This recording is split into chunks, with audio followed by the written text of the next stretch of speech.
नमस्कार मित्रांनो, आत्मनिर्भर दिव्यांग या यूट्यूब चॅनलवर तुमचे स्वागत आहे। आज आपण बघणार आहे की जी दिव्यांगांना शाळेमध्ये शिष्यवृत्ती म्हणजे स्कॉलरशिप मिळते त्याबाबत आज आपण त्या अर्जाची माहिती बघणार आहे। तो अर्ज कुठे भरायचा, कसा भरायचा आणि कोणाला द्यायचा याबाबत तुम्हाला सगळं माहिती आज मी तुम्हाला देणार आहे। चला तर मग आपण व्हिडिओला सुरुवात करूया। बघा, शालेय परीक्षेत शालेय पूर्व शिक्षण घेणाऱ्या दिव्यांग विद्यार्थ्यांना शिष्यवृत्ती देण्याची योजनेसाठी करावयाचा अर्जाचा नमुना आहे आपल्याला, म्हणजे जो आपल्याला शाळेमधून स्कॉलरशिप भेटते दिव्यांग विद्यार्थ्यांना त्याचा हा अर्जाचा नमुना आहे। आपण इथे तारीख टाकून द्यावी। प्रति मान्य समाज कल्याण अधिकारी गट म्हणजे क्लास 1 अधिकारी असते। जिल्हा परिषद कोल्हापूर, हे कोल्हापूरचा आहे। आपण ज्या जिल्ह्यामध्ये राहत असेल तो जिल्हा इथे नमूद केलेला असते। मुख्याध्यापक, प्राचार्य, संस्था प्रमुख यांच्या मार्फत सादर। म्हणजे जे आपल्याला शाळेमध्ये किंवा एखादी संस्था असते त्यामध्ये त्यांच्यावर म्हणजे सादर केले जाते। ते आपल्याला म्हणजे एखादा मुख्याध्यापक असते ते आपल्याकडून अर्ज हा पूर्ण लिहून घेत असते। महोदय, मी अंध, अशक्त, अंध, कर्णबधिर, अस्थिव्यंग, मतिमंद, मानसिक आजार, कुष्ठरुग्ण मुक्तकरिता असलेला शिष्यवृत्तीकरिता विहित छापील नमुन्यातील अर्ज करीत आहे। म्हणजे आपण बघू शकतो आता हा शिष्यवृत्ती म्हणजे स्कॉलरशिप कोणाकोणाला मिळू शकतो। अंध, अशक्त, अंध, कर्णबधिर, अस्थिव्यंग, मतिमंद, मानसिक आजार, कुष्ठरोग रुग्ण यांना ही शिष्यवृत्ती म्हणजे स्कॉलरशिप मिळू शकते। म्हणजे तो शाळेमध्ये शिकत असताना त्यांनाही स्कॉलरशिप मिळत असते। म्हणजे इथे त्यांचे पूर्ण नाव राहणार। या पाठ्यक्रमासाठी इयत्ता म्हणजे जो त्या वर्गामध्ये शिकत असेल त्या वर्गात या शाळेत विद्यालयामध्ये महाविद्यालयामध्ये शिक्षण संस्थेत 2024-25 असेल किंवा 22-23 असेल, जे असेल ते लिहायचं।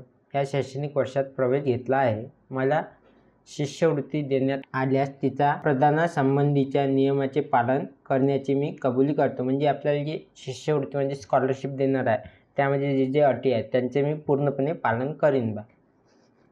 त्याचप्रमाणे जोपर्यंत मी शिष्यवृत्ती घेत आहे तोपर्यंत मी एखादी नोकरी स्वीकारली किंवा मला गुणवत्ता शिष्यवृत्ती खरीच अन्य दुसरी एखादी शिष्यवृत्ती देण्यात आली किंवा दिव्यांगांच्या विशेष शाळांमध्ये निवासी विद्यार्थी म्हणून मला प्रवेश मिळाला अथवा सरकारी अन्य निवासी शाळेत अथवा सरकारी किंवा अनुदानित वसतिगृहात प्रवेश मिळाला तर मी ती गोष्ट समाज कल्याण अधिकारी यांना कळवेल। म्हणजे ही शिष्यवृत्ती घेण्याच्या अगोदर आपण घेतली आणि आपल्याला का एखाद्या शाळेत सरकारी शाळेत आपला नंबर लागला दिव्यांगांचा, एखादी संस्थामध्ये नंबर लागला तर आपण समाज कल्याण अधिकाऱ्यांना कळवावे असे यामध्ये सांगितले। यापुढे असे नमूद करतो की मी अंध, अशक्त, अंध, कर्णबधिर, अस्थिव्यंग, मतिमंद, मानसिक आजार, कुष्ठरुग्ण, मुक्त अपंग आहे। परंतु एरवी मी अभ्यास करण्यासाठी पाठ्यक्रम पूर्ण करण्यासाठी शारीरिक व मानसिकदृष्ट्या योग्य आहे। तसेच मी महाराष्ट्र राज्याचा रहिवासी आहे। आता हे सांगत आहे की आपण जे आपली दिव्यांगांची कॅटेगरी आहे त्यामध्ये अभ्यास करण्यासाठी आणि शारीरिकदृष्ट्या सुधारण्यासाठी मी महाराष्ट्राचा रहिवासी आहे।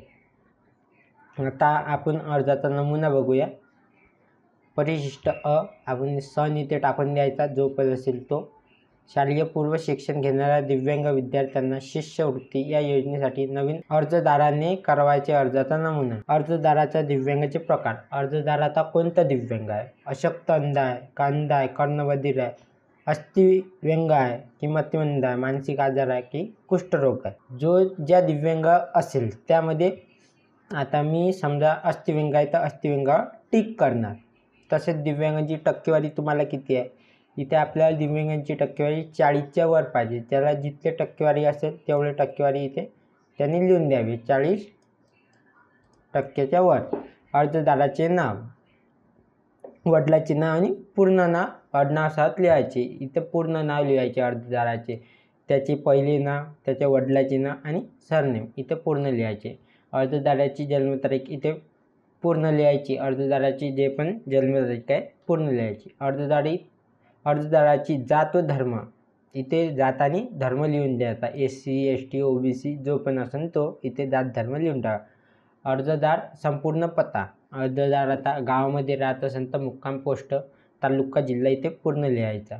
अर्जदार वसतिगृहात राहत असल्यास वसतिगृहाचे नाव व संपूर्ण पत्ता, म्हणजे ज्या हॉस्टेलमध्ये राहत असेल किंवा वसतिगृहामध्ये राहत असेल त्याचा नाव आणि पत्ता इथे देऊन द्यायचा. अर्जदाराने पाठ्यक्रमासाठी ज्या शाळेत प्रवेश घेतला आहे तो पाठ्यक्रम, आता अर्जदार हा कोणत्या शाळेत प्रवेश घेतला आहे आणि कोणत्या म्हणजे कितवीला प्रवेश घेतला आहे ते इथे लिहायचं आहे.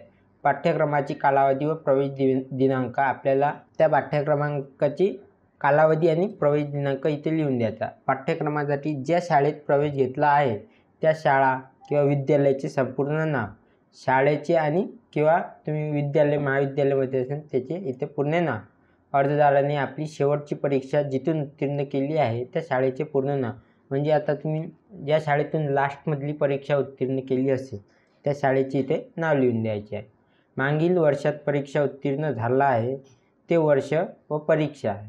आता तुम्ही मागच्या वर्षी असेल 2023, 22-23, 23-24 असे असेल ते इथे ते लिहायचं आहे. उत्तीर्ण झाला आहे ते वर्ष लिहून द्या. उत्तीर्ण झाल्यास मागील परीक्षेत मिळालेले एकूण गुणापैकी व गुणाची टक्केवारी, आपल्याला इथे मागच्या वर्षी किती टक्के मिळाले ते इथे लिहायचं आहे.